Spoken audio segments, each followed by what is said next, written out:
Okay, beautiful. So question 1 on the quiz is, what are the 4 chains? So to give context, I think everyone here has been to a Dharma class before, but if you haven't, welcome. This class is about the vows of a bodhisattva, or the promises of a bodhisattva, or the things that run through the mind of someone training to become a Buddha, someone trying to get enlightened. And so those are all just words, but what does that kind of person actually do? Or actually what we'll find out, or what we've been finding out, is it's less about the outward actions and more about what's that internal rhythm or tune that's always in their mind. And the reason that we're talking about them as promises is that this kind of person, it's not just a hobby to get enlightened. It's like this life and every life before it's purpose and mission. And so they recognize, because of the way our minds work, the way we're creatures of habit, that if you want an ultimate result, if you want a grand result, something like enlightenment, you need a strong cause. And what could be stronger than actually promising to do something, to go through the steps of asking someone, hey, these promises exist, can you teach me about them, and then can you give them to me? And then having that as these gifts. That's the way I think about them, as like these,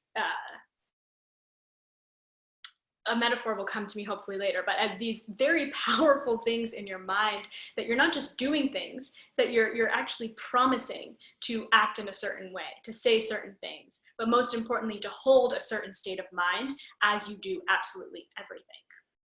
And so what we talked about last week is how is it possible, and how would you actually break one of those promises, right? And the crux of it all is that it's actually quite difficult and in that you have to be very intentional that you actually want to break one of these promises. And does anyone remember what those 4 chains, or what the 4 mental attitudes you need to have in mind as you go through all of this to actually break a promise are?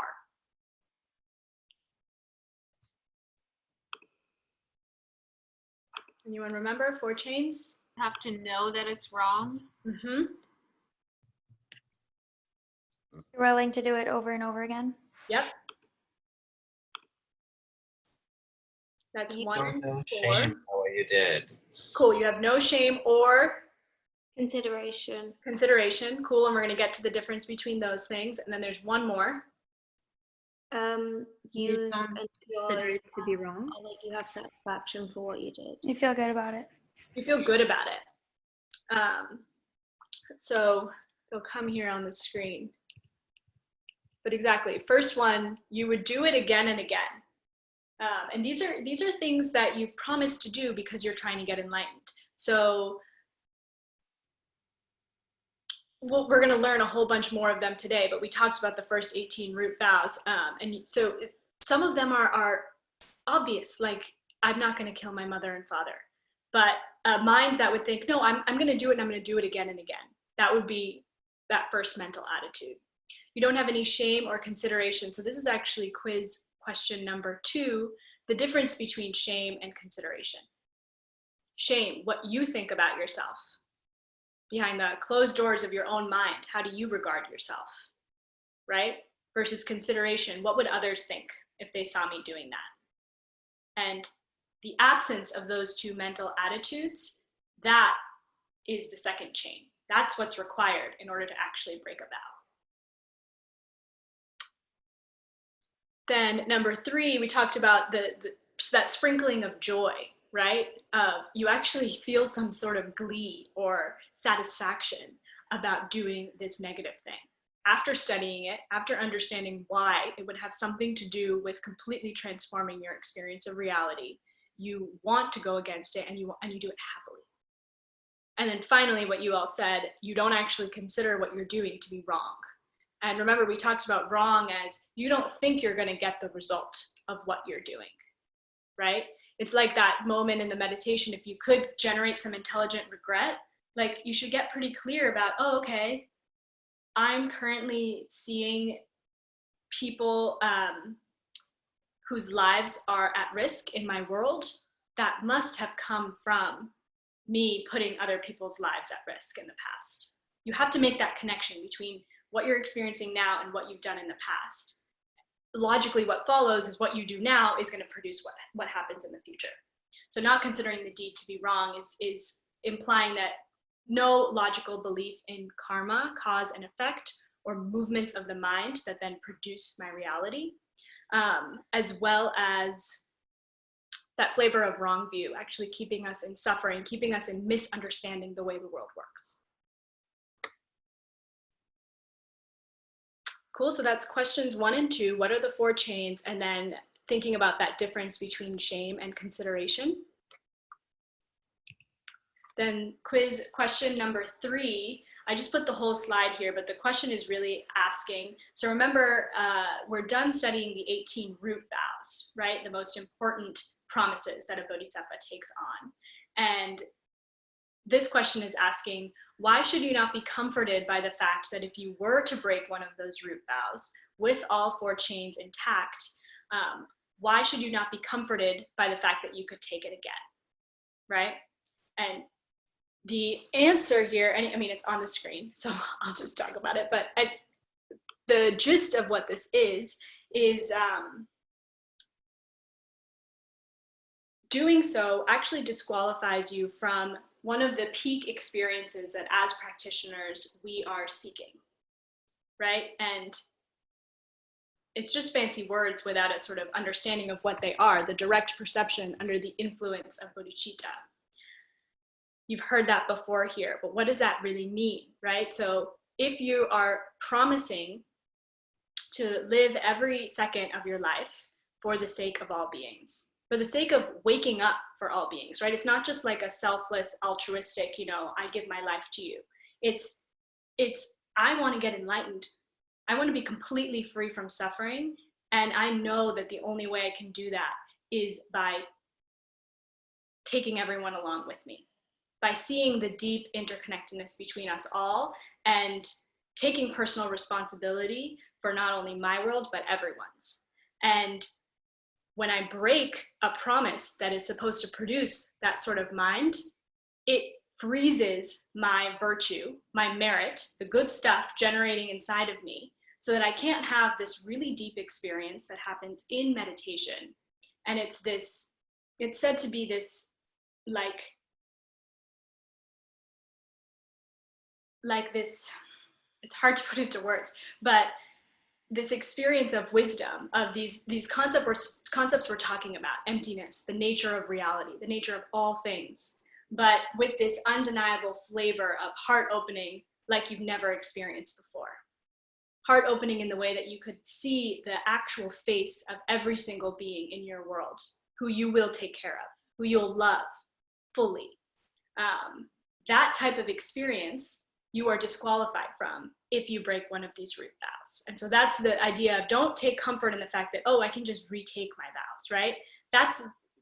It's more serious than that. That's what this is implying. And then the 4th quiz question are 3 ways to actually lose your Bodhisattva vows.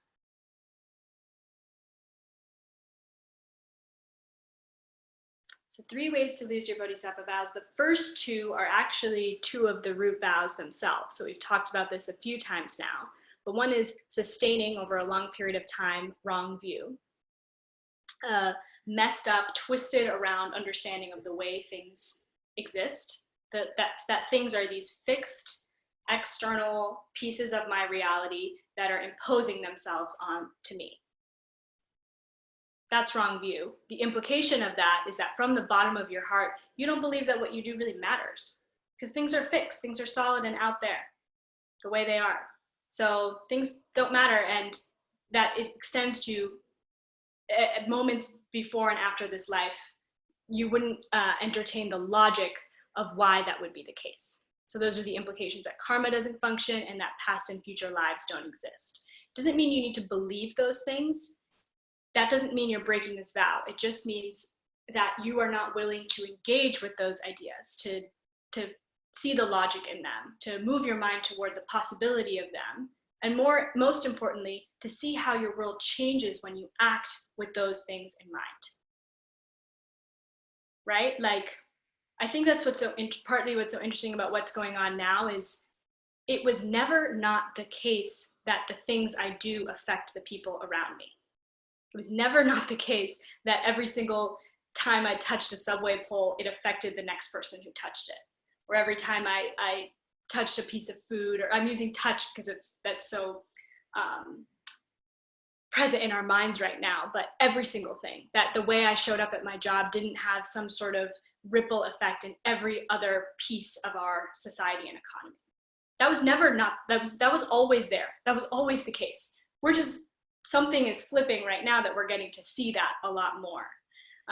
So why was I going there? So what happens when I act with that understanding and that truth all the time, right? They say one of the hardest things about karma is the time lag, right? Which it's actually so relevant to what we're experiencing now, right? But if I knew that, if I really truly could experience that every time I stepped on a bug, I felt my right rib start to crush. If I felt that immediately, I would it would totally change the way I showed up in my world. So it's training ourselves to be that way without that proof, without that direct proof, instead using some sort of logic, and then some sort of experience through practice. So that's the first way to lose your vows. The second one is actually giving up the wish to get enlightened. So thinking like, okay, if I could just get through whatever crisis we're in right now, and I could go back to my normal life where I can ride the subway and be with my friends and go to the studio and do my thing, then I'll be okay. Right? Or whatever that version of it is for you, of if this happens, if I could do just this, then I will be okay. Forgetting that there's something larger that we're working towards, because that way of thinking here, it's just going to keep breaking. There's just going to be another global crisis. There's just going to be another complete disaster. That's the nature of things in a cycle of suffering life, right? That's one of the 3 types of suffering that we talked about class 1.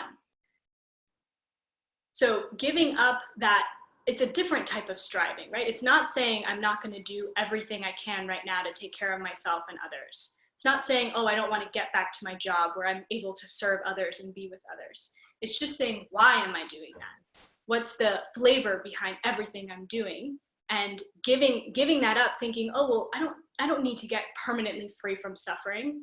I don't need an ultimate type of happiness where I could love all beings and help all beings. Giving up that wish, well, of course it's going to destroy your bodhisattva vows, right? That's the whole essence of that, is actually wanting that. And I'm not saying you have to feel that way, right? We talked about this for so many of the first few classes before we even got into the vows, that just practicing them, just even going through the motions of them, could start to give you that wish, right? Like you have to, and we'll talk about this a lot today, of sort of not fooling yourself and really being honest about your motivation and what you're doing. Maybe you don't have that wish right now. Or maybe this current situation is actually bringing it out in you more, and you're recognizing, oh, that's what it means to want to get enlightened. That's fine too. So it's not fooling yourself that, you know, every action you're taking is for that ultimate goal, but starting to catch yourself. And then the third way to lose your vows, breaking a root vow with all 4 chains present, which we just talked about. So I know we just like jumped right into the deep end, but hopefully that brings you back a bit to last class. Are there any, I mean, between that and then the purification that we did in the meditation, that covers a lot of last class's content. So I will pause here for a moment. Does anyone have questions or things that are lingering on your mind from last week? You can unmute yourself and chime in now.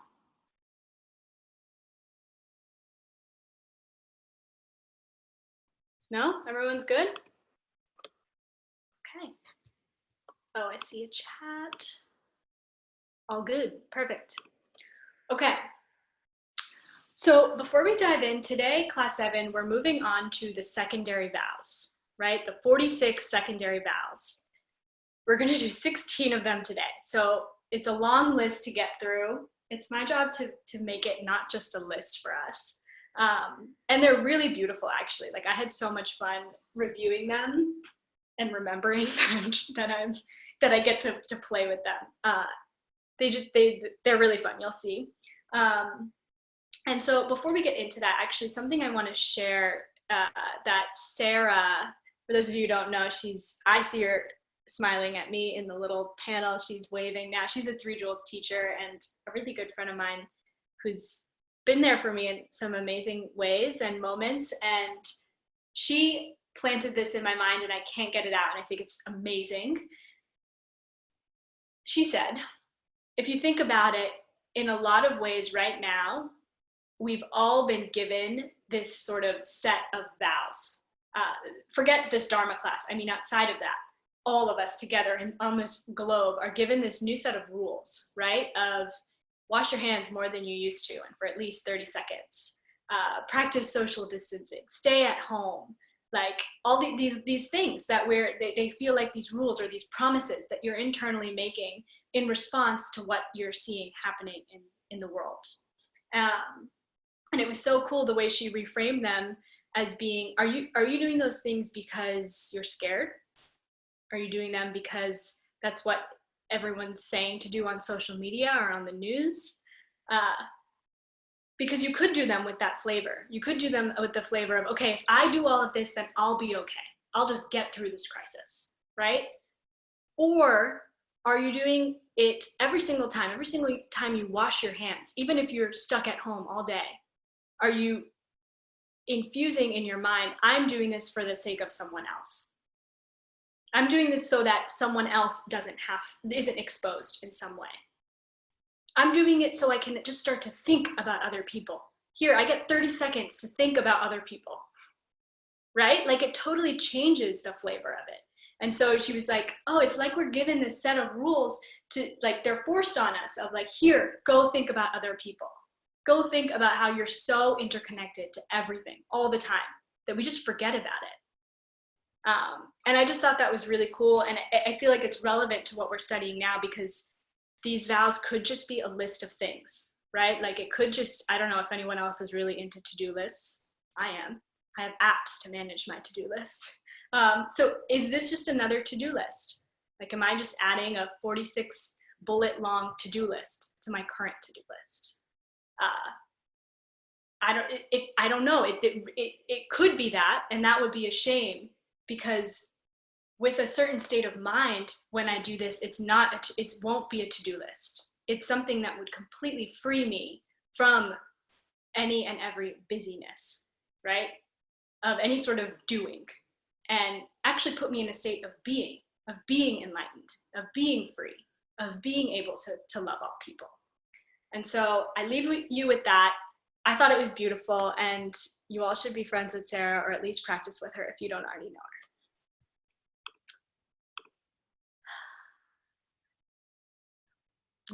Okay. Isn't that cool? Really cool. Okay, secondary vows. A couple of things I want to share about them before we go into them.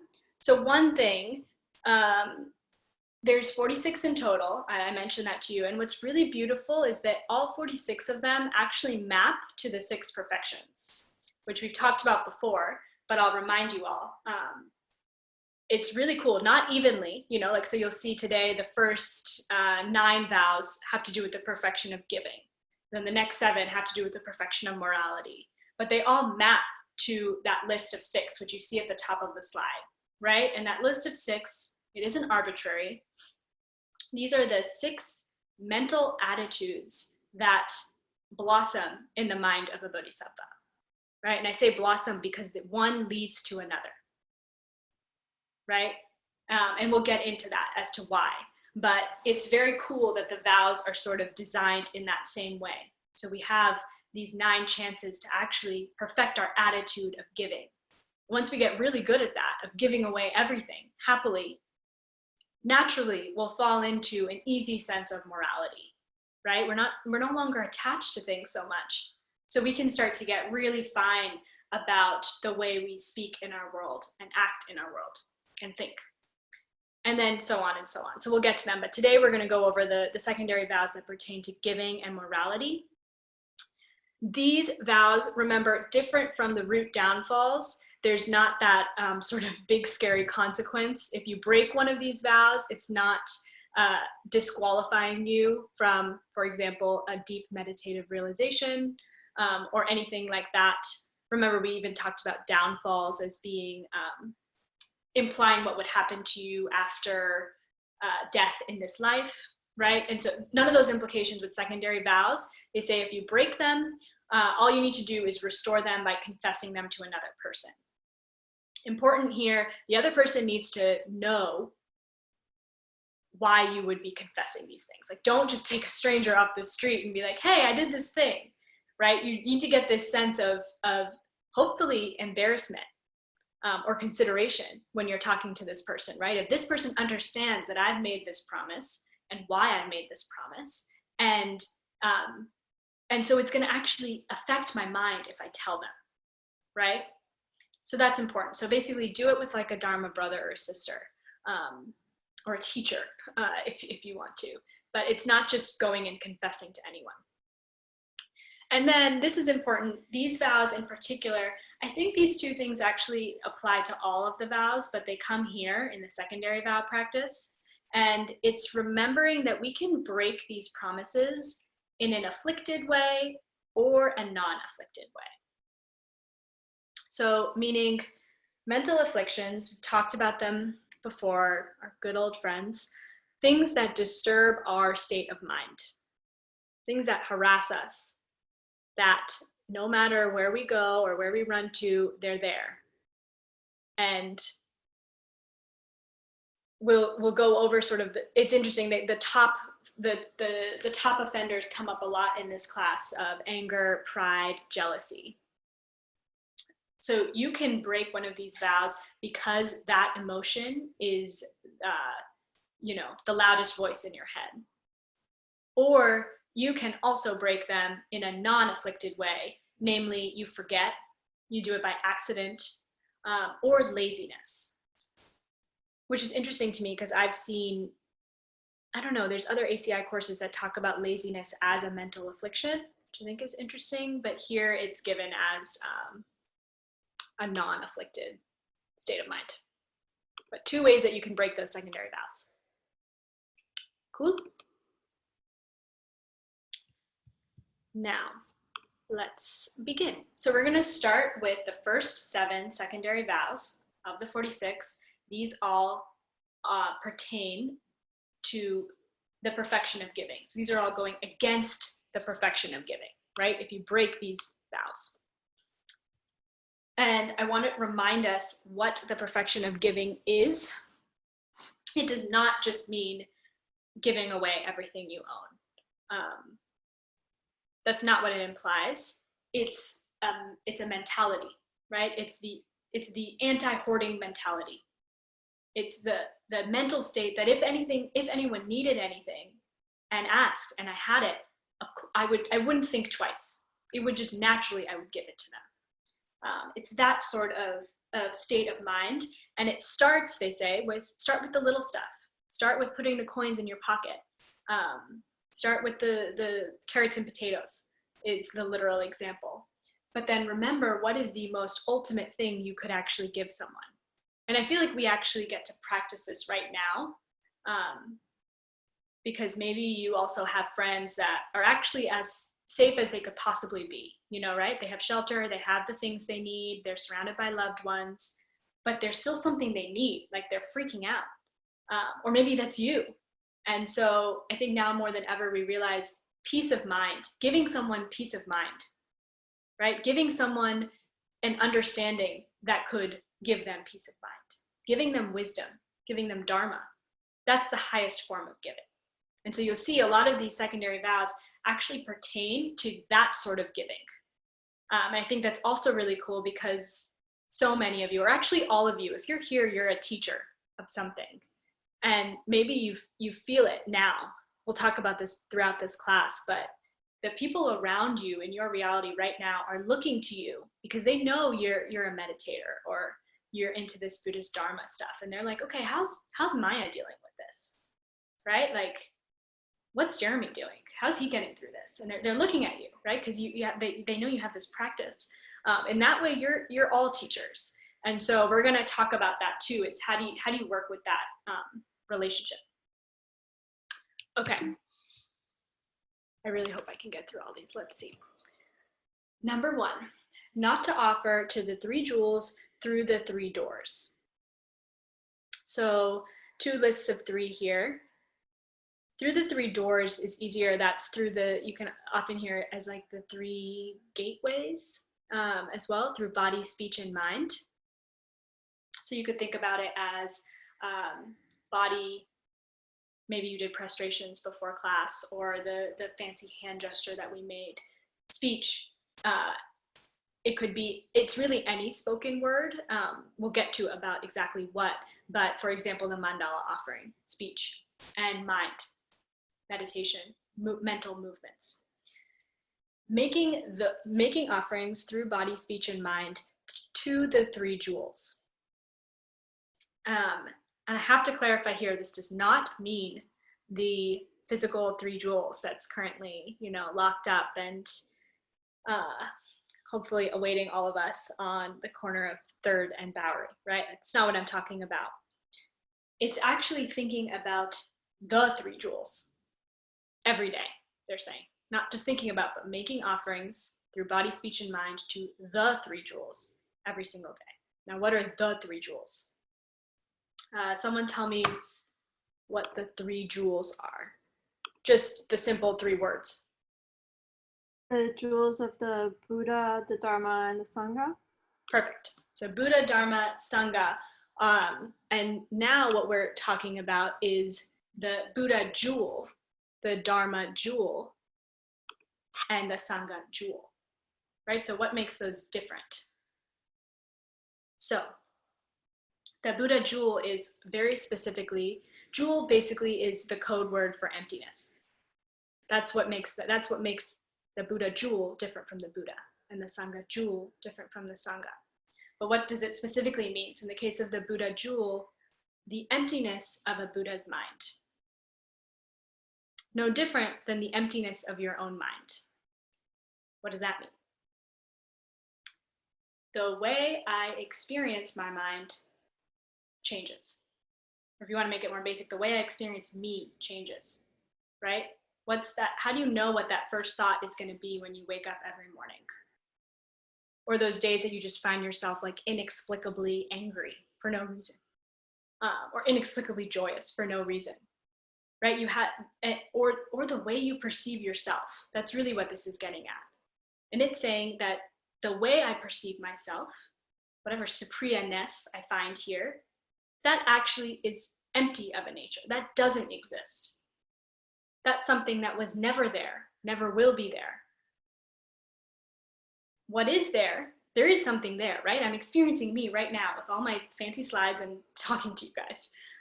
What is there is a projection. It's a real projection of what I'm forced to experience. It's not out there. It's not fixed. It's not existing with some sort of inherent nature.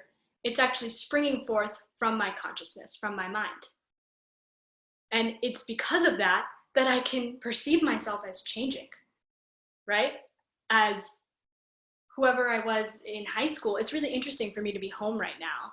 I left New York that last week, and I came home, and like, I hope this happens to other people too. It's like you go home and you just revert to like your teenage self, like whoever you were when you were 13 or 14. And it's so interesting because it's like I completely recognize that part of me. I'm seeing all these chats. I hope everyone is just like, yes. But where did that come from?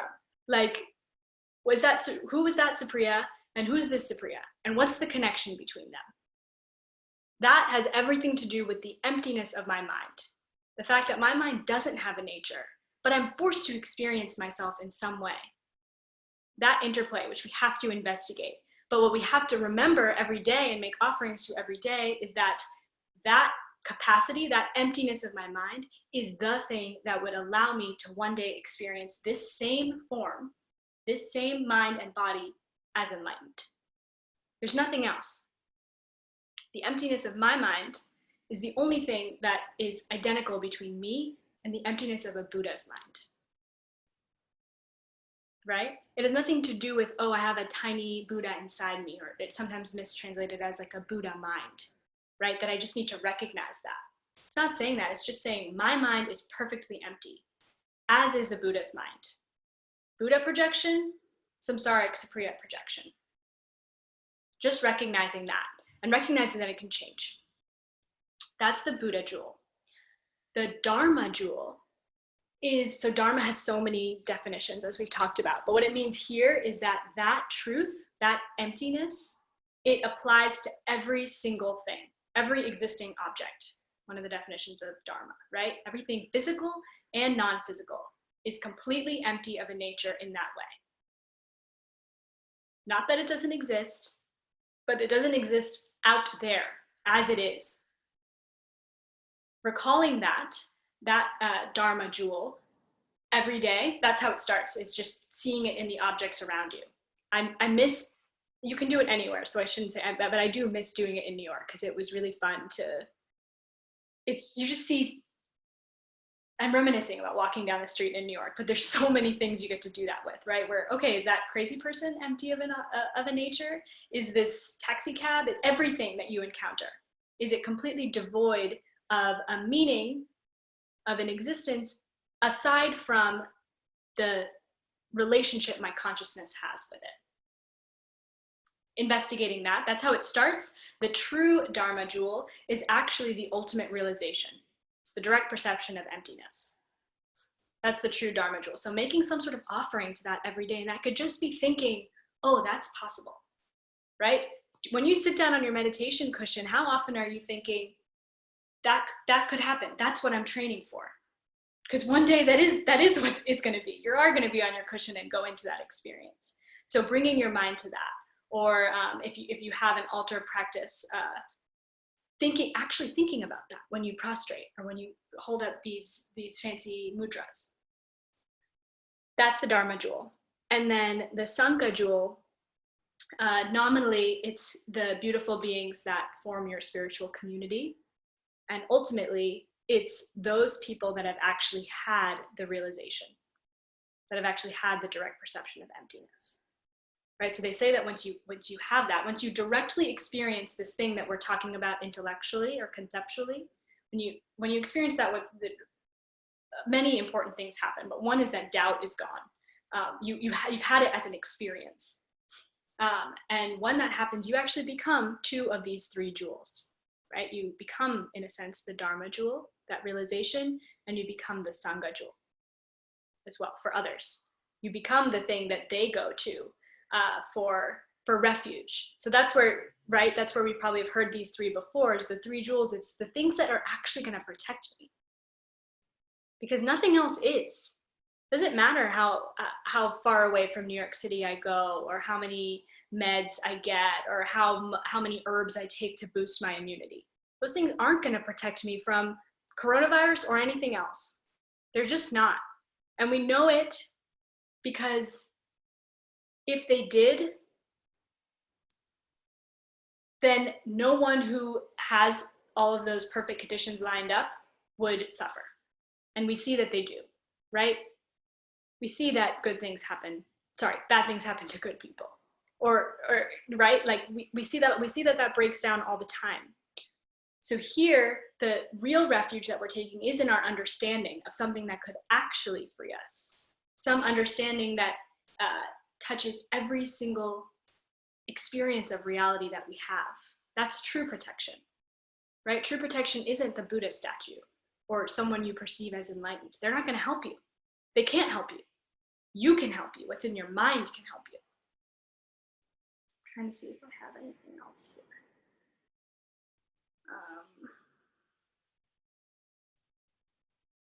Yeah, taking refuge in emptiness and in karma, right? So remembering the three jewels, Buddha jewel, Dharma jewel, Sangha jewel, is the emptiness aspect of them, but the karma aspect is really important as well, right? It's not just going around, okay, things are empty of a nature. Well, then really, if we felt that, we would be compelled to act in a certain way, to move our minds in a certain way, to plant certain karmas so that everything can change. That's number one. And it makes sense, right? That that's within the perfection of giving. We're talking about offerings. The second one, allowing improper thoughts of desire to go on.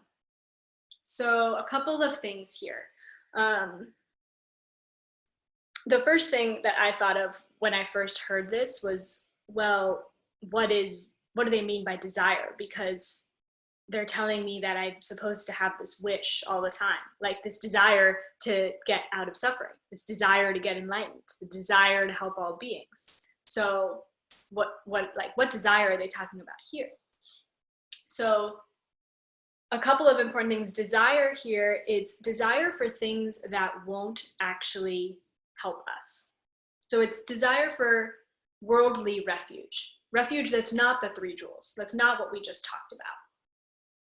Thinking that I thought this was really funny, but thinking that if I were just stuck in quarantine with my partner, if I just had a perfect partner with me, it wouldn't be so bad. I thought about that a lot because I think it was my sister was telling me that in some province in China, when they came out of quarantine, like the first day, 86 couples filed for divorce. It's like, and we know that that's what's going to happen. It's like, is the perfect partner really going to make it better? Are the immunity boosting herbs really going to make it better? I'm not saying that those things couldn't deliver an experience of ease, right?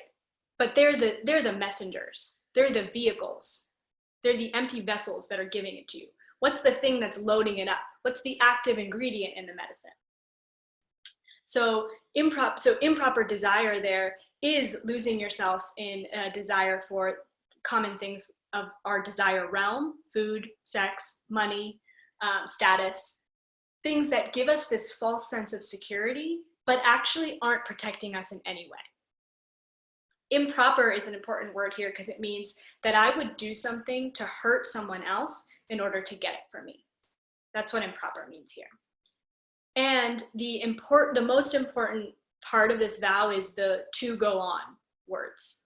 So this idea that I'm aware that I'm engaging in lust, or some sort of improper thought in this way, and I'm actually indulging the thought and I'm letting it linger on. So that's why it says any effort at all for just a second to rein yourself back in would prevent you from breaking this vow.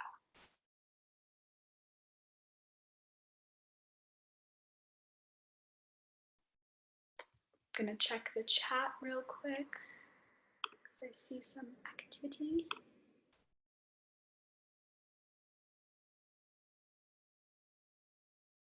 Yay, okay. Beauteous. Number 3.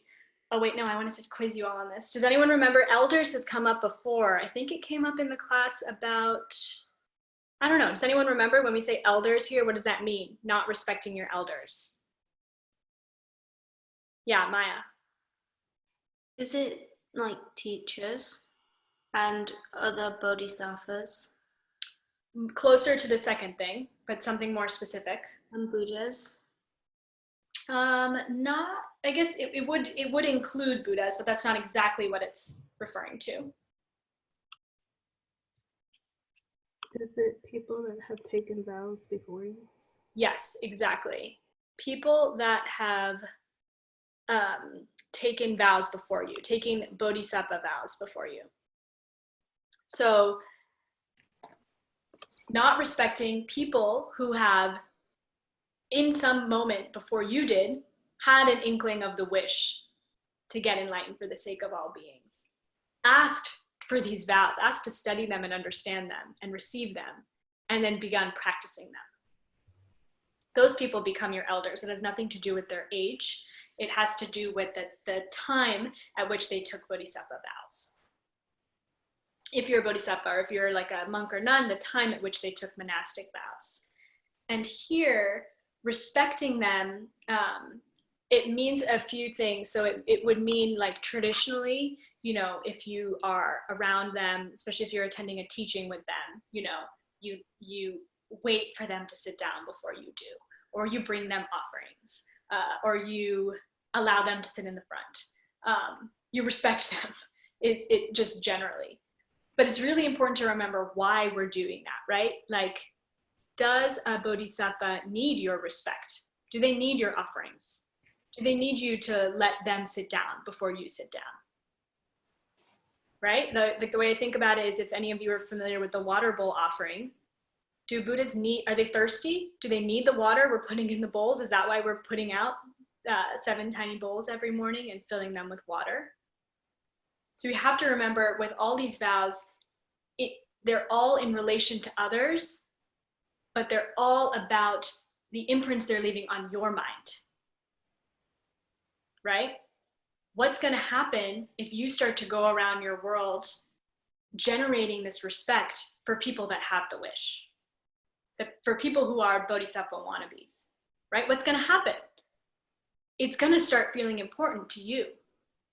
When things get hard and scary, it's going to become the natural response for you, because you've made it important in your mind. That's how things become important. They're not out there radiating importance. You've valued them in your mind by some way that you're relating to them. So remember that here, it's not about respecting them because they need your respect. It's about the consequence it would have on your own consciousness. And Tala, to your question, the way these vows are phrased, so these vows are phrased as, if you did this, you would be breaking the vow. If you don't respect your elders, you're breaking the vow. Does that make sense? So yeah, it's not saying I will not respect my elders. I'm talking about the opposite, because I think for so many of these, we actually don't do this, but what this does give us an opportunity to do is to get really refined about the way in which we do the opposite, right? Maybe you are respecting your elders, but how subtle are you getting about that? Not because they need it, but because you're showing your mind. I see many questions. How does vow 2 connect with the perfection of giving? Yeah, let's think. I think perfection of giving.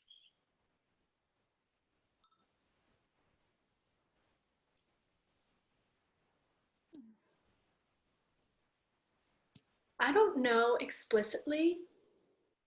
I want to think about it more. I guess desire as a form of giving, or ignorant desire as something that would damage my attitude of giving. If I really thought that things outside of me had some sort of power in them, I wouldn't ever become a good giver. Maybe that's one way to think about it. Like, I would get caught in accumulating all these things that wouldn't actually give me or anyone else anything.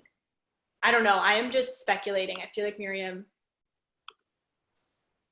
you would know this better than anyone as to why.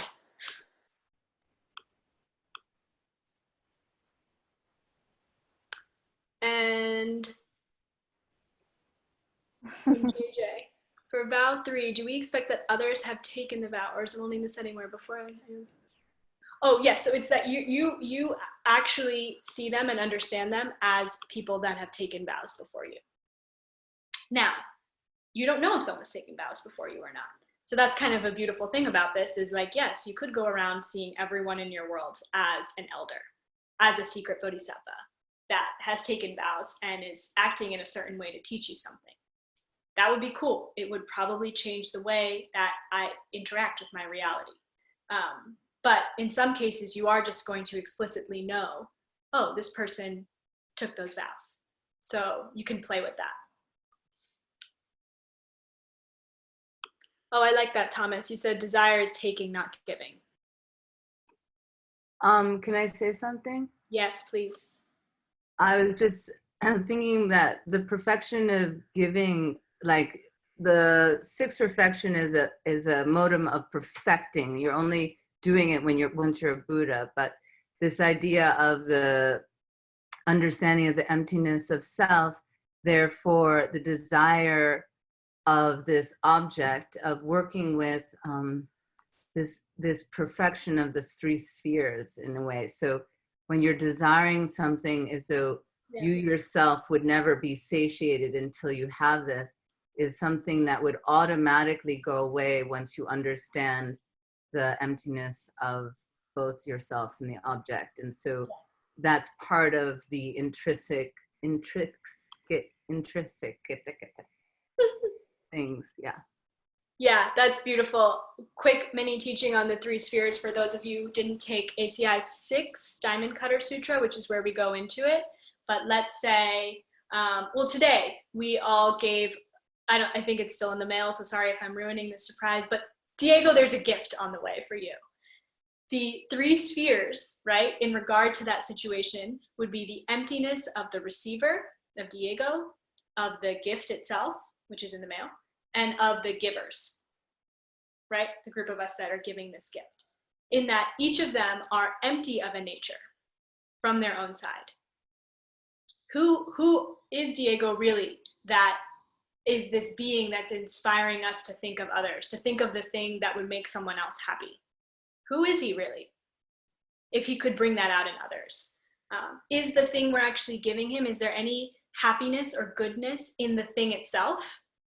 If it was, it wouldn't, it's going to be really special for him, but it wouldn't be special for everyone. So that is empty of a nature. And then us, who are actually giving it to him, right? These people in your world, even we are empty of a nature. To even have something to give is sort of what that one gets at as well, is empty of a nature. So that's the three spheres, which is cool, I think, to relate that to vow 2. Okay, so this one has a lot of sub parts, but the vow itself is not answering a question or not giving an answer to a question, right? If you want to relate it to giving. And it's failing to give an appropriate answer. The main motivation here is out of anger or laziness.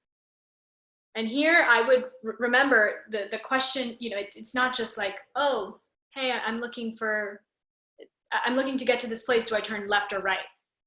That would also fall within this, but the real question, you're a bodhisattva, right? You're interpreting everything someone is coming to you with as a yearning for wisdom, right? Every answer, potentially the most perfect dharma that someone needs to hear. And because you're angry at that person, or because you're too lazy, you don't want to give them the appropriate answer, right? Appropriate meaning something that would get them out of suffering, temporary and ultimate. So that's the flavor of that, of not answering a question, but there's a couple of exceptions here. I'm going to move on to the next slide if we're ready. They all have to do with if you are attending or giving a dharma teaching, there's a couple of exceptions to this. It doesn't mean that every time someone asks you a question, you need to answer, and we'll talk about why. And I also want to contextualize dharma teaching doesn't just mean, you know, ACI class at 3 joules, right? We have to start to expand our view of dharma if you want your whole reality to become a playground for practice. A dharma teaching is anywhere where you validly perceive knowledge being shared that would free someone from suffering. Free someone from suffering meaning nothing less than teaching someone how to stop the perception of death, of rebirth, of to someone that a teaching that would completely free someone from every type of suffering. If you experience something as that, you're experiencing it as a dharma teaching. So I don't just mean ACI class. And this is a question on your homework as well. It's question 1, and it's the 5 instances where you aren't breaking that vow of not giving an answer in these 5 instances. Okay, so these are the exceptions. The first one is if you are already teaching dharma or engaged in a dharma discussion with a person, and then someone else is coming and asking you something. So the way I think about this is I'm in a dharma teaching and I get a text on my phone. It is not breaking this vow if I don't give them an answer, right? Do you see what I mean? That's that first one. When in some other context than before, Oh, so I'm in an earnest conversation with someone, trying to help them, trying to listen to them and satisfy their needs. And someone else is coming up to me, asking me a question. If I don't give the questioner an answer, that's not breaking this vow because I was already engaged with someone else. So it's getting really like distinct and fine here. When you yourself are listening to a Dharma talk, when you are trying to sustain in your mind some view of wisdom, some investigation of reality, you don't need to give answers to questions. If it would disturb someone else who's listening to a Dharma talk. Or lastly, if you are afraid it might upset the Dharma teacher whose talk you are attending. And again, remember that as nothing is actually going to upset someone who is sharing Dharma. They're sharing it out of utter love. But what effect is it going to place on your mind of multitasking while you're in the presence of someone trying to teach wisdom? Right? Like you have to think that all of these vows are asking us to think that way. I need to give an answer. Yeah. And then the one other thing, and this applies to all the vows, and we have to be really careful about it, which you never break a vow if truly with pure motivation you are withholding. So for example, here, if you're not giving someone an answer because you want to teach them an important lesson. We have to be really careful here. It's not like the way we use that in the West where it's like, oh, I'm going to teach you a lesson. It's not like that. It's you really understand that not giving them a certain piece of information is the most compassionate thing you could do. If you have that understanding and that motivation, you don't have to give them an answer. You wouldn't be breaking this vow. But that they say, like, don't fool yourself. You have to be really careful about that. You have to really know what you're doing and know every angle of your motivation. So that brings us up to the first 4 of these 7 vows against the perfection of giving. This 5th one is not accepting a sincere invitation.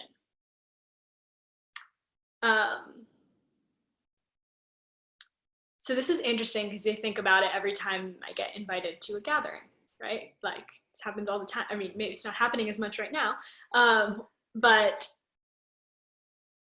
you have this come up probably for you all the time. And it's not meant to like stoke your FOMO, right? Like, it doesn't mean you need to say yes to every invitation. It's saying that because you want to hurt, you know it would offend the person who invited you, or because you're angry at the person who invited you, or you have too much pride, or you're lazy. Those are the main ones, the main afflictions. For that reason, you don't accept a sincere invitation to some sort of gathering. And there's a lot of exceptions to this one. I will give you some of them. Oops. But let me just keep the chat open.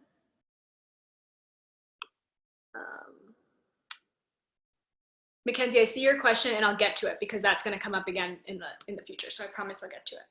So for this one, not accepting a sincere invitation, a couple of exceptions. If you're physically sick, you're not breaking this vow. If you've already accepted another invitation, you're not breaking this vow. If it diverts you from a more virtuous act. So that's what this is really getting at, right? Like if I were to have the choice between 2 engagements, what is the one in which I would perceive myself bringing more joy, more goodness, engaging in true virtue? That's the one I should choose. So for you, that's, do I go to Dharma class or do I go to that party I was invited to? That's the question it's forcing you to ask yourself. Right? And the answer doesn't have to be Dharma class. That's not a self-existent answer like that. If you truly feel that accepting the sincere invitation to this party would put the mind of your friend at ease because they're really going through something. You make that choice, you stand by it, you plant that really deep seed in your mind, and it's beautiful. So that's what that's really asking. A couple ways I think about this. I think about this a lot with calendar invites, where it's saying, because you're accepting a sincere invitation. But I think about it a lot with work as well as with 3 Jewels. You know, I'm dealing with elders all the time. For me, people who you know, Stephen and Rachel and Hector and Sarah Blackburn, those are all my elders. People, Miriam Parker, people who took Bodhisattva vows before me and are teaching me how to do this stuff. Do I see myself? This is how to actually do the vow. So I'm not talking anymore about not accepting a sincere invitation, but how do you get good about actually doing the opposite of this, right? And the way I would practice this is, am I respecting a bodhisattva's calendar? Am I inviting them to useless things, or to too many things, or not honoring their time? Right? I feel like that's the way. I'm just trying to like bring it into our modern context. I think that's the way you would think about it. Right? It's like the way you're careful about how you schedule things on your boss's calendar. Their time is important. Their time is valuable. The other way to think about this, or this was really funny because it was in the class in the 90s when it was being taught. Someone raised their hand and just asked, well, what if the person who is inviting me somewhere, like, what if I just don't really like them? Like, then do I have to go? And it was a nice reminder. Geshe Michael said, remember what you're promising as a bodhisattva. Like, you, and I'm not exaggerating, are basically saying, I want to become a friend to every single person in the universe, every single being in the universe.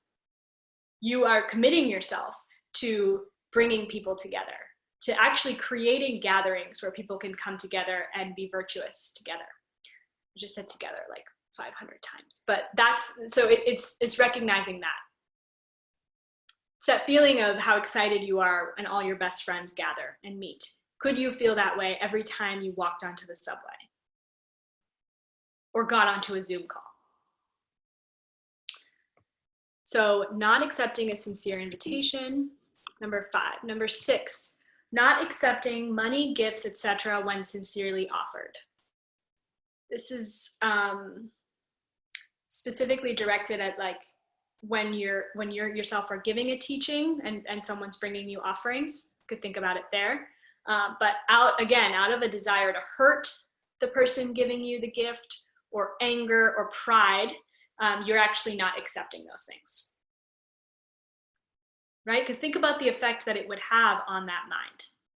That's one way to work with this vow. And still, as we work with this, we can't forget, I remember this story, Ji tells it all the time, of, she'd bring the most elaborate, beautiful, meaningful offering she could for her teacher, give it to them, and then, a couple minutes later, she would see someone else in the class with it, holding it. And she'd be like, where did you get that from? And it'd be like, oh, the teacher just gave it to me. And right, and so it's because a teacher understands the only way to actually get things is to give them away. As soon as you get it, give it away. Ideally, give more away. That's the only way to truly give, or to truly get in an ultimate sense. And so it's also playing with that. I always think of that story with this one. And then the last of the 7, against the perfection of giving, is not giving dharma to a person who wants it. And what I want to talk about here, if anyone remembers, we've actually seen this vow before, right? This was one of the root vows, if you remember, of the first 18. I don't remember which one, but it's one of them, failing to give dharma. And remember there, what makes it different to this version is that the motivation there is attachment, is not wanting to share. It's this sort of like, this knowledge, this dharma is mine. I don't want you to have it. This motivation is slightly different. It is more around these afflictions we've been talking about, of anger or pride or laziness. And there are a couple of exceptions here, and this gets to your question, Mackenzie. If you, again, out of compassion and no other emotion, can judge that the person who's asking for this wouldn't make use of it properly. So for example, they say like, they are asking for dharma just so that they can go around and then badmouth you. or they're asking for Dharma so that they can go and teach it incorrectly to others. Or they're asking for Dharma, but then they're not actually going to follow it, right? Those people like, hey, can you teach me how to meditate? A couple weeks later, they're coming back to you. Hey, can you teach me how to meditate? They're not actually doing anything with the Dharma that you're sharing. With those type of people, if you don't give it, it's not breaking this vow. It also says like people who aren't respectful in the way they ask. It has to do with like the way you sit in a Dharma teaching. You know, are you lying down with your feet towards the teacher? Not because the teacher cares, but because it shows how important that is in your mind, right? How much you value that. And so here an example, a classic example, Mackenzie, to your question would be someone's asking about a secret teaching. They know you have that knowledge. They know that you have that practice. Not telling them to protect their mind would not be breaking this vow. You should protect their mind, and you should not tell them.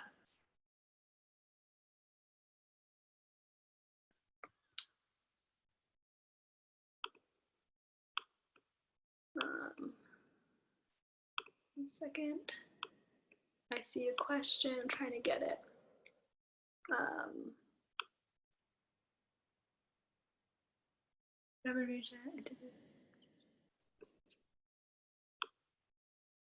Yeah, so Zoe asked the question, what, one of the qualities we talk about with being a teacher is you never tire of teaching the same thing over and over again. And I don't think that doesn't apply here. It's getting a lot more fine, I think, right? Where it's like really trying to understand the minds of others, and you'll get this as you start to share Dharma and interact. It's not that you won't repeat the same thing over and over again until they get it. There's joy in doing that. Like that's all that will flow out of you at a certain point. But it's really understanding, it's getting fine about what that person would potentially do with that knowledge. Like, would it really help them? Would it actually bring them out of suffering? That's what this is getting at. So and it's beautiful. You have to think about that for yourself. Every time you think that way, right? Like, oh, okay, when this person's approaching you, they're asking this, what should I do? It's so beautiful because every mental movement, 65 per second, you are devoting to thinking about the effects you're having on some other mind. That's like such a powerful thing to do with this thing we call mind. So all those moments, beautiful. And I don't think this vow is negating that you wouldn't say the same thing over and over, that you wouldn't tire of teaching. But it also means that you use judgment about what someone really needs.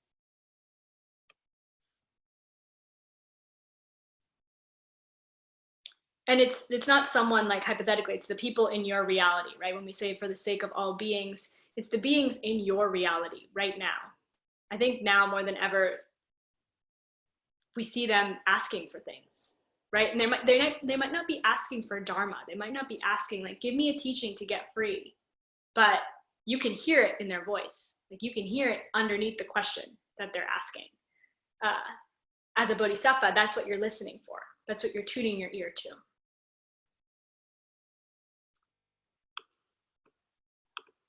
Okay.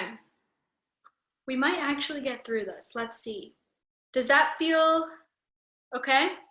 First 7 secondary vows having to do with the perfection of giving. You see how they all sort of have a flavor of what you're being asked to give or what you'd like to receive in turn.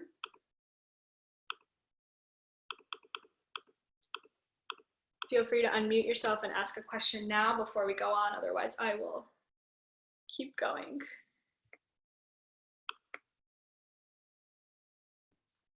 Okay. Supriya. Yes. I just had an interesting thought about the refusing a invitation. Yeah. I wonder if that even applies to like your mom's calling you on the phone and how you hit accept or decline on the phone, as far as like they're inviting you to talk on the phone. It's like, oh, I'm tired. I don't want to talk to this person. Yeah. I was just thinking that like how often we do that. Like we just don't want to like, I guess, connect to an invitation to want to connect with others. Especially now, I guess, since this is the only way we're really connecting. I know that's what I think is so cool about these vows, in that like when they feel like they're speaking directly to your reality. And it's like what we're studying, it's what was studied 2,500 years ago, right? It's directly from the Perfection of Wisdom Sutras from the Buddha and commentaries by Je Tsongkapa and other masters. Like these vows are unchanged. These exceptions we're actually getting from Je Tsongkapa's commentary. It's not like modernizing them for our current situation, but it's like directly speaking to what's going on. And when you actually start to practice them, which I've had so many experiences of like, I do this at the office a lot, right? And as I'm about to walk into a certain meeting, the vow that I'm checking my mind against, it's directly applicable to what I'm about to do. I'm sure those who have vows, this has happened to you before, right? Like you're about to write the email and the vow you're supposed to be checking is see every word as holy dharma. You're like, whoa. And that will start to happen. It's really cool. And it's because you're creating these vows. You're creating your experience of them. They're just right now, they're just words on a screen, right? So, thanks, Jeremy. Okay, so now this next, or here, let me give, now we're moving on to the next 9 vows, which all have to do with going against the perfection of morality.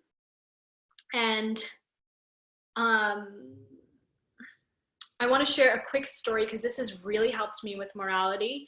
And it's also, it's really changed the way I've been thinking about morality recently.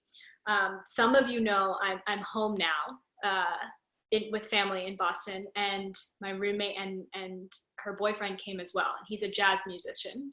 And so it's cool, we get to sort of share this new world together. But something that I've always experienced him as the performing version of the musician, right? I've been to all his shows and I've seen that final product, but now I get to see what it means to practice. And so I couldn't help but think of morality every single day here when I hear him. He's a trombone player, practicing his scales. That's what he's doing in our living room, like 2 hours a day without fail, practicing his scales. And I hear the metronome beat in the background, like this constant thing that's like setting the rhythm, keeping that beat. And for me, I was like, oh, it's like our practice of morality. It's the vows are the scales, these like seemingly basic building blocks that we're bringing our minds back to every day. And then what's that beat? What's the thing that's keeping us on beat or on the rhythm? And as a bodhisattva, we know that it's that wish, it's that love, it's that I don't want anyone in the world to get coronavirus and beyond, not just that suffering and every suffering. It's that love. And that is there's some interplay there, but I'll reference that metaphor. It's just helped me a lot, especially if you have any sort of association with morality as being like a boring thing or like a list of things I cannot do. That's not what this is, right? It's at some point it's the thing that actually allows you to create music, that actually allows you to improvise. But you start with the scales. So these are the scales. These next 9 all have to do with the perfection of morality. This first one is not reaching out to those who have broken their vows or done bad deeds, summarized as rejecting persons of sullied morality. That specifically means that there's someone who's committed one of the 5 immediate misdeeds, which I think most of you all know. If you don't, then refer back to class 5, I think, class before last one. 4 or 5, it's one of the root vows, or any of the other 18 root downfalls. Someone who you perceive as having broken one of those, and you reject them in your mind, right? Or you do what we do in society with them, is we don't pay attention to them. We physically remove them from our visible consciousness. We disenfranchise them, those types of things. And what this is saying is, as a bodhisattva, you have to recognize that these people more than anyone need you. right? Why would you ever reject them, not care for them, think that they couldn't get enlightened too, right? That's what rejecting is. It's more than the physical distancing and the disenfranchisement, which I'm not saying is okay, but it's the things we do in our mind to those types of people, writing them off, thinking that they could never amount to anything, let alone get enlightened. So catching yourself doing that would be breaking this vow, or would be working with this vow.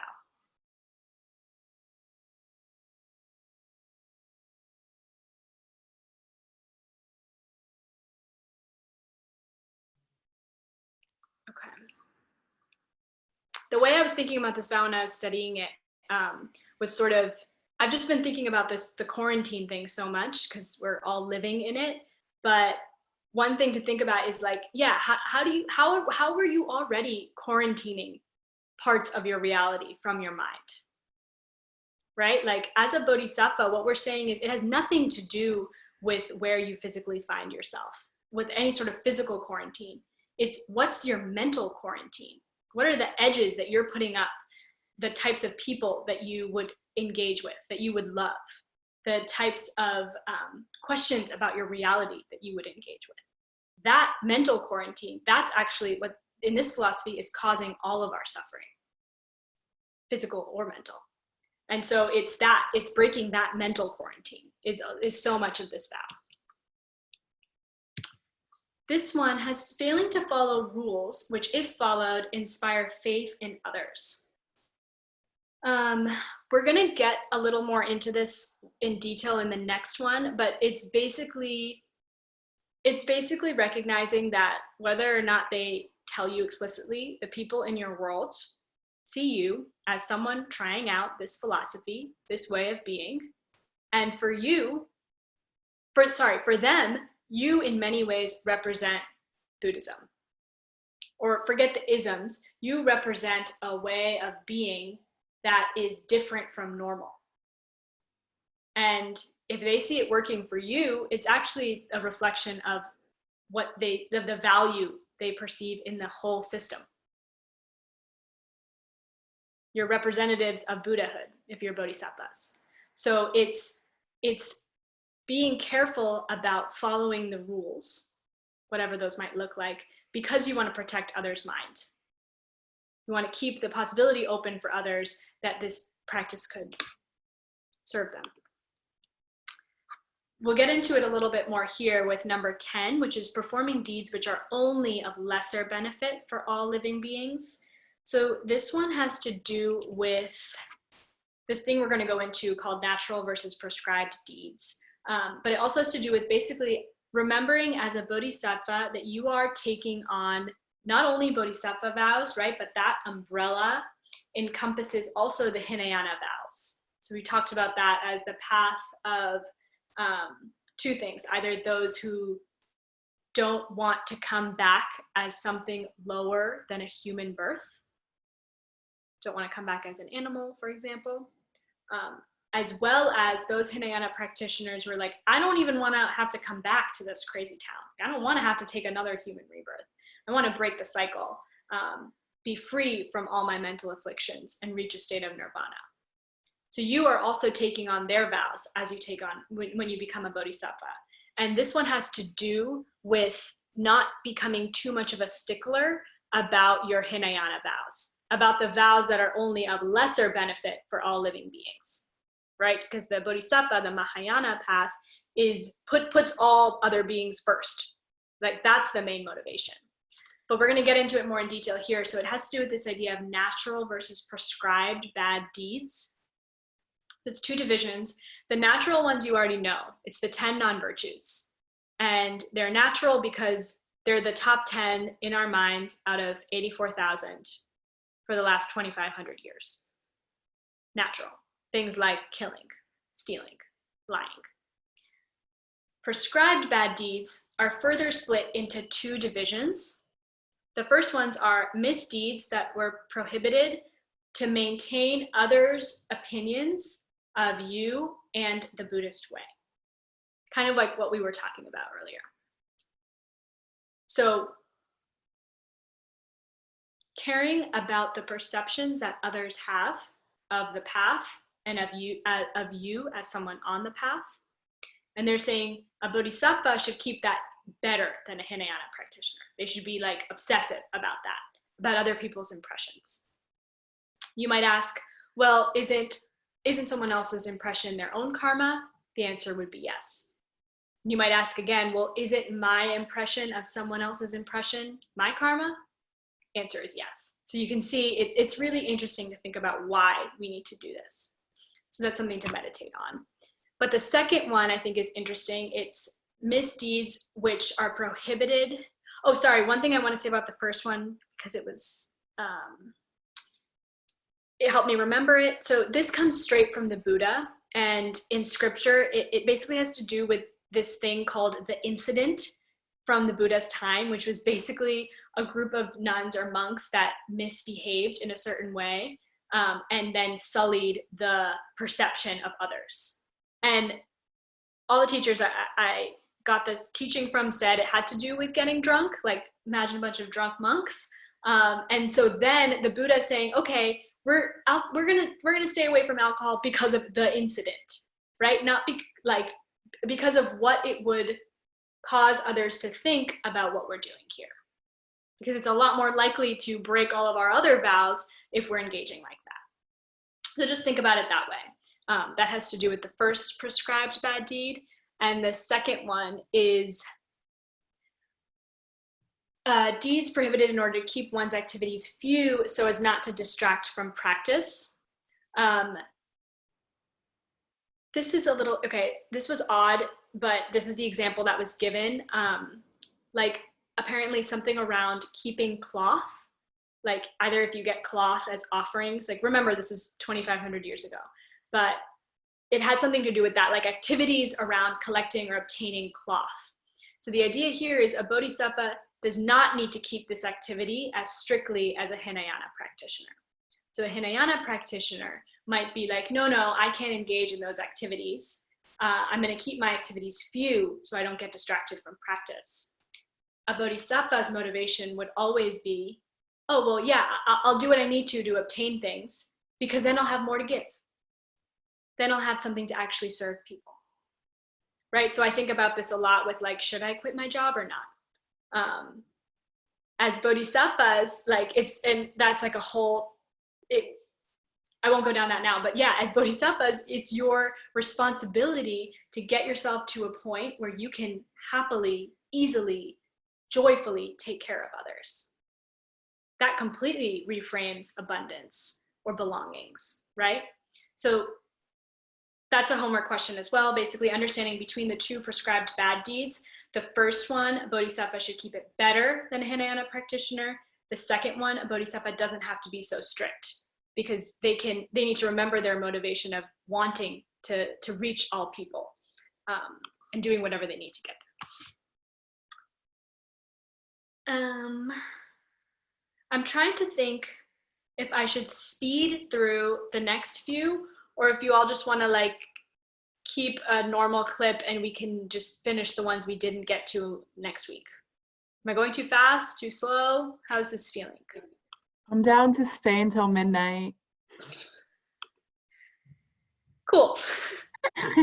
Well, it's funny, all the old versions of this class, they were all like 3 hours long. And the teacher just kept going. It's a lot, like we're doing a lot in this one class. But they're also beautiful, and like that's the other thing is don't feel like you need to get every single nuance of them because they'll reveal themselves to you as you practice them. Like they really will. So they're meant to be, they're like the scales, right? Like you're gonna find a magic in them every time you go back to them. They're gonna be the building blocks of the music you play. They're like friends. Okay, well, we'll keep going and then I'll check in at 9:30 and we'll see. I have 2 important announcements which I want to make sure we get to, so don't let me forget that. Okay, this is going to be interesting. So number 11, having to do with the perfection of morality. And it's saying, if you don't break one of the first 7 non-virtues when an extraordinary circumstance requires you to. So you break the vow if you don't break one of the non-virtues, the 7 non-virtues, in an extraordinary circumstance. Right? So to make it more literal, first non-virtue, killing, it's saying you break this vow if you don't kill someone in an extraordinary circumstance. Right? So it should start to feel like, wait, what? That seems confusing. So we have to talk about what is an extraordinary circumstance, right? It's saying that it's basically saying that, so one thing here, this is apparently the most important of all the secondary vows. And it's the real test of, am I acting out of compassion or am I fooling myself? Am I really saying, okay, somehow killing someone in this situation would be the most compassionate thing I could do? Or am I fooling myself? So you have to ask yourself that. And they say you have to be a special type of person to even engage with this vow. You have to have been a bodhisattva who is well-versed in the path, practicing it for many years, specifically millions of years. You have to have great compassion, not normal compassion. They say mahakaruna, great compassion. Great compassion means, remember that first class where we were talking about seeing all beings as our mothers? Because there's something wrong about the way we're seeing beings right now, the way we see other people now. There's something wrong, there's something mistaken about it, because because we keep seeing these beings dying and getting sick and suffering. There must be something wrong in the way we're seeing them. What's really going on? So the first step we're given is see them as your mother. See how that changes the way you relate to them, and then the way in turn that they appear. Here, great compassion is, don't just see them as your mother. Actually, you become their mother and see them as your only child, and see them in they say in a, what's it called?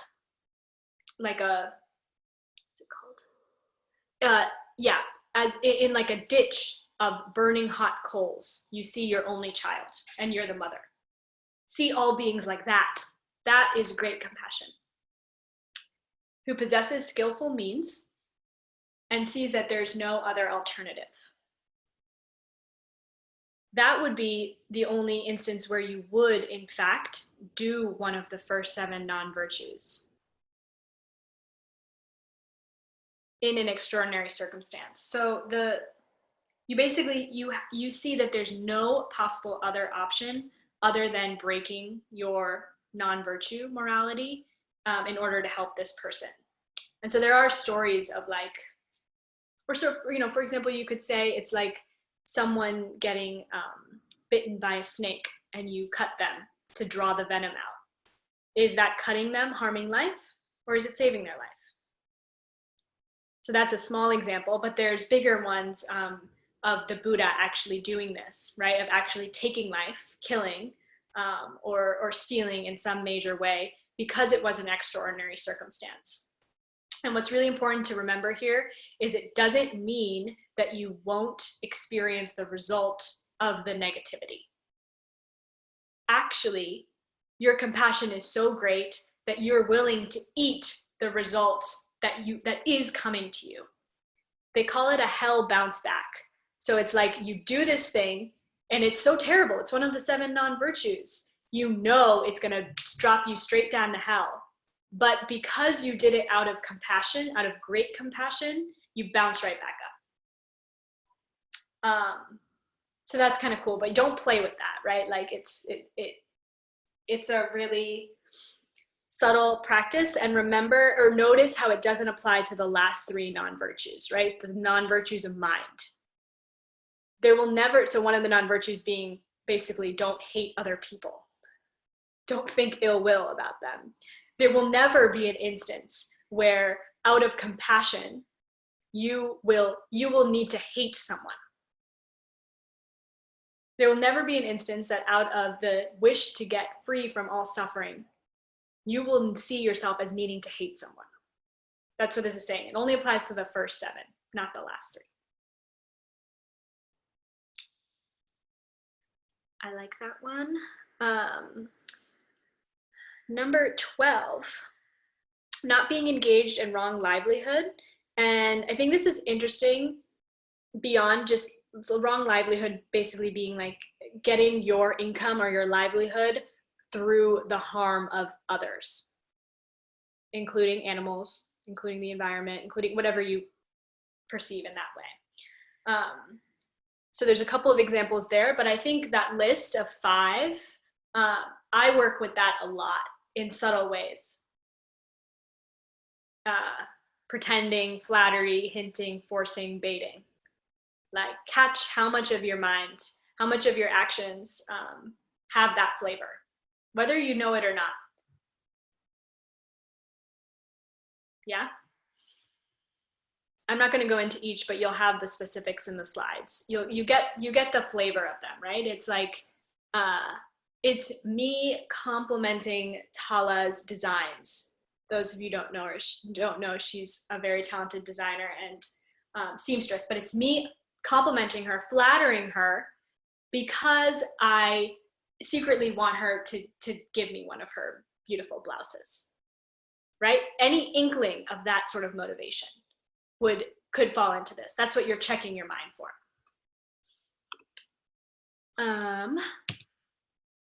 Okay, 13, being wild or frivolous. This one is interesting, and these are the types of vows I think that, right, like keep us from thinking that this stuff is fun or liberating or like actually the most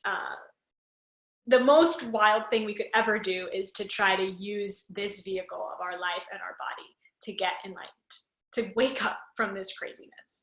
But here, what wild or frivolous means, it's basically useless silliness or silliness verging on harm, in that it would make us more likely to break our other vows, right? And let's see. The exceptions here would be you need to do it in order to stop another's grief or depression. I like that one. Or doing it would lead someone away from a bad deed that they're about to do. Or you're trying to create a better environment for people. Or I think this one is important, attracting people to Buddhism who wouldn't otherwise come, right? Like this is the reason 3 Jewels branding is sexy. This is the reason we have a cafe and amazing merch. And it's not the only reason, but think about it. Like behind every decision is that motivation of maybe that will get the person who thinks they can't meditate to meditate and realize the power of their mind. Maybe this will attract that person who's in pain and too afraid to admit it to come and start asking the real questions. So it's that. I think that that's really important there, and you check yourself on that. Okay, cool. This one is important. So has anyone, you might have heard of the term Bodhisattva before this course, and a very common misconception or like misinterpretation of a bodhisattva is someone who is delaying their own enlightenment for the sake of others, right? They're saying, I will stay in this suffering cycle of life because that's how altruistic and selfless I am. I'm a bodhisattva. And what this vow is reminding us is that truly we have to just keep reminding ourselves that really the practice of getting enlightened is the only way we could actually help people, right? It's let me get there as fast as I possibly can, and then I'll come back and pretend to appear. I'll emanate in whatever way you need. But I'm emanating out of compassion, out of freedom, out of it's one of the bodies of a Buddha, not out of the karma of having to take birth in a suffering life, right? So in a practical way, think about it as you believe that you have a gift of medicine, right? Like you always knew you wanted to be a surgeon. You feel like that's the way you're going to help people most. It would be ridiculous to say, okay, I want to become the best surgeon in the world. I am going to let everyone else go to med school before me, because I'm that selfless, I'm that altruistic. That's the way I would help people. Right? No, you would work your ass off and get to med school and do everything you needed to possibly do, and then go back and help people. So it's understanding that. It's like the ultimate graduation from any study is enlightenment, is freedom from all study. That was a pun on stage 5, and never mind. My nerd is showing. But it's understanding that that is truly the only way we can help people. And it's not about delaying enlightenment or delaying our nirvana. Now, that motivation, in some ways, it's so cool. It's one of those things, there's all these stories of like, the more you actually would feel that way of, oh, everything I have, every realization I have, I want to give it away. I want someone else to experience it too. What's so beautiful about the way karma works is that actually is magnetizing and pulling you towards your own enlightenment, right? You will be forced to experience yourself getting enlightened and then truly being in a state of helping all people. But it's not about like thinking that bodhisattvas don't like to reach nirvana or don't like to reach enlightenment.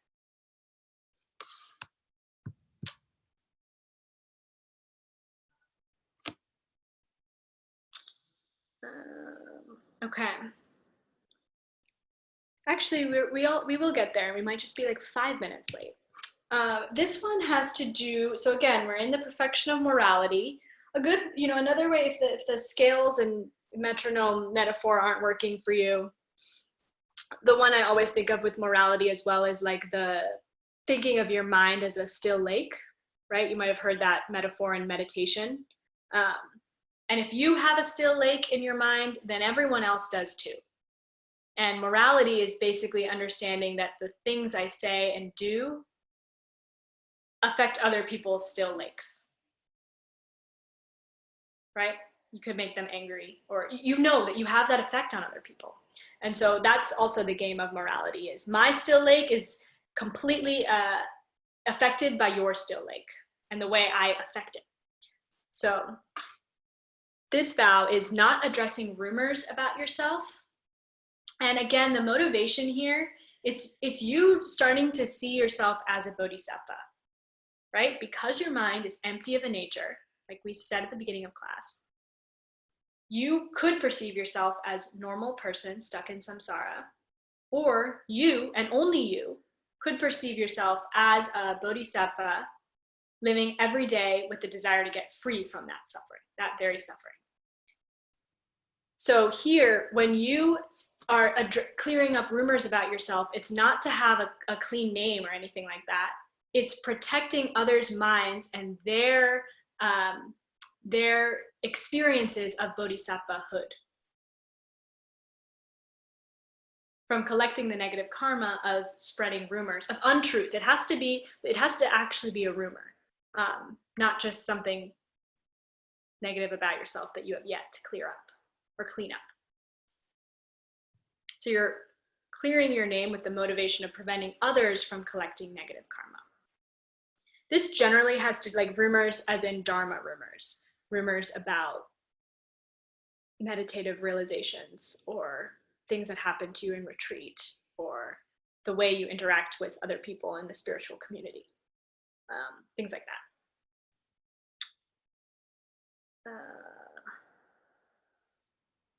Cool. And then the very last one is not correcting others, even if it must be done forcefully. And here it's correcting others when it comes to morality, right?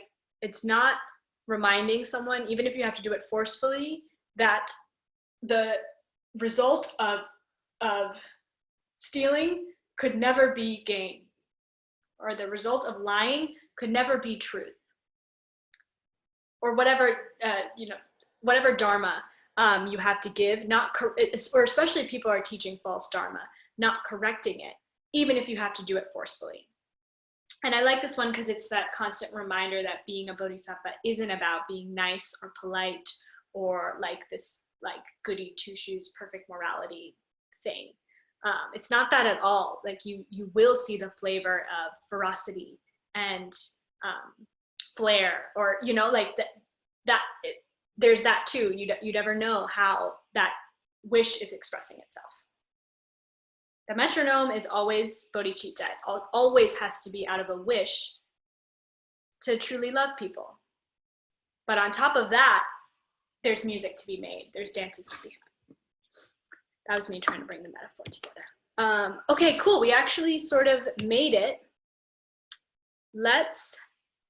I'm trying to think. Let's dedicate quick, and then I have 2 really quick announcements. Or I have one and Maya has one. And yeah, and then it's really on you to not let these become a list, but like what Sarah was saying, why are you doing these things? Are you doing them because they're numbered bullet points on these slides? Or it's up to you to connect these very things somehow with actual enlightenment. And that's the practice. So with that,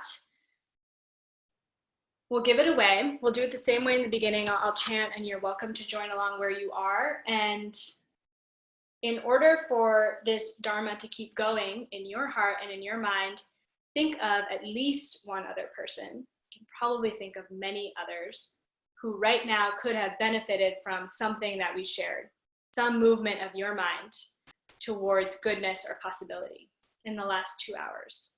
And imagine as you hear or chant these words that every goodness is actually reaching them.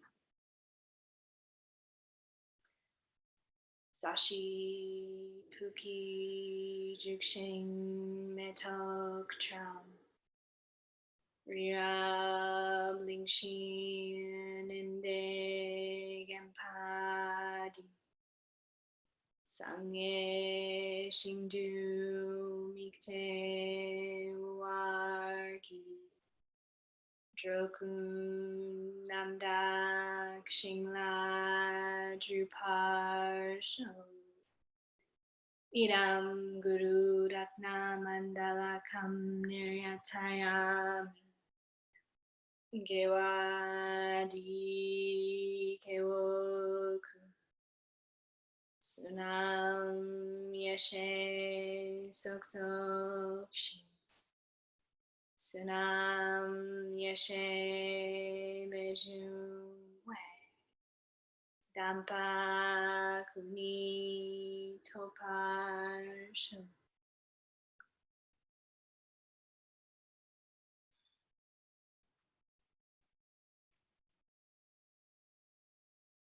Thank you so much. I really miss being together in the studio with all of you and seeing all your faces 3D, not 2D, but it also feels really special that these pixels on a screen can totally open my heart, because I feel that way when I see you all, and I hope you do too. And just a couple, if you're not yet sick of Zoom, another way to engage, it's a really beautiful offering, and especially if this stuff is really resonating with you or turning you on, I would highly, highly recommend this upcoming online retreat with Geshe Michael Roach, who is the reason we have all of these things. He actually studied this entire curriculum, embodied it, and then put it into words and concepts that we can understand. And so yeah, ACI wouldn't exist without him. And he is doing an online retreat. It starts on April 1st, and there's a couple of details here. I'll include the link in my follow-up email this week. But if you're curious, it's specifically on the Wheel of Life, and anyone for free can access the 25 sort of associated Dharma and meditation videos with this retreat. If you want to go a little bit deeper, there's a paid version that will first of all know that all the funds are going towards ACI, like where we're getting these materials, as well as ACIP, which is Asian Classics Input Project, which is actually saving Dharma texts and translating them and giving people jobs in doing that. So know that, that's where your funds are going. But if you choose to do that option, you'd be a part of a private Facebook group in your preferred language. There's more than 8 languages that study this Dharma. It's like really cool. It's really cool to think about. You'd have weekly Zoom sessions for Q&A and debate. Those would be moderated by senior ACI Dharma teachers. And then Geshe-la, or Geshe Michael, is doing a master class as well, where you get access to him, which is really valuable. And so it's an 8-week thing. It starts on April 1st. I'm really excited, and I think it will complement a lot of what we're doing really well. You know, we keep talking about the wheel of life or the cycle of suffering life, and you get to unlock what that actually is and what it actually means to be stuck in it in this course, and much more. And then the other announcement I have, I'll leave it to Maya. Hi everyone. So I don't know if any of you are interested, or I hope you are. There is a group of us who are starting ACI 1 this week, and we were wondering if any of you wanted to join in on that. Basically, we'll be watching the videos online, and then every week we have a discussion session on Sundays, where 2 people will lead each of the classes. So like someone will lead class 1, someone will lead class 2, and then it will be 4 or 5 weeks. We do 2 classes every week. So if you do want to be a part of that, please let Supriya know, and then I can add you to, like, we have a WhatsApp group and a Google Drive for all the homeworks and quizzes and stuff like that. But yeah, let me know. Yay, thank you. Thanks for letting me keep you a bit. Sorry, I missed all the chats in like the last 20 minutes, but it seems like you all sort of helped each other and answered. So yeah, I'll stick around for a few minutes if anyone wants to stay and chat, but otherwise, love you all. Thank you for giving me the opportunity to share this stuff and practice it and make it real. And please stay and come back. I hope to see you soon, and take care. Everyone can unmute now so I can stop talking. Thank you, Supriya. Hi. Of course, my pleasure. Bye, Alice. Thank you. Thank you. Bye, everyone. Lovely to see you. Yeah, Thank you, Supriya. Sarah. see you. Thank you so much. Bye. Have a good night, everyone. Yeah, Bye. Good night. good night. Good night. Good night. Thank you. Oh, Christina, I saw your question, but yes, it's the homework. Sorry, those numbers are the Oh homework. yeah. The same way Hector does it. So it's a little confusing, but yeah, it's exactly that. I was like, there's so many lists. Which list is this? I know, yeah. So it's just a cheat sheet, or a guide for when you do the homework. If you have the slides, you'll see what question it is. Perfect. Thank you. See yas. Okay, bye. Love you all. Thank you. Bye. Bye, Suzanne. Take care. You too.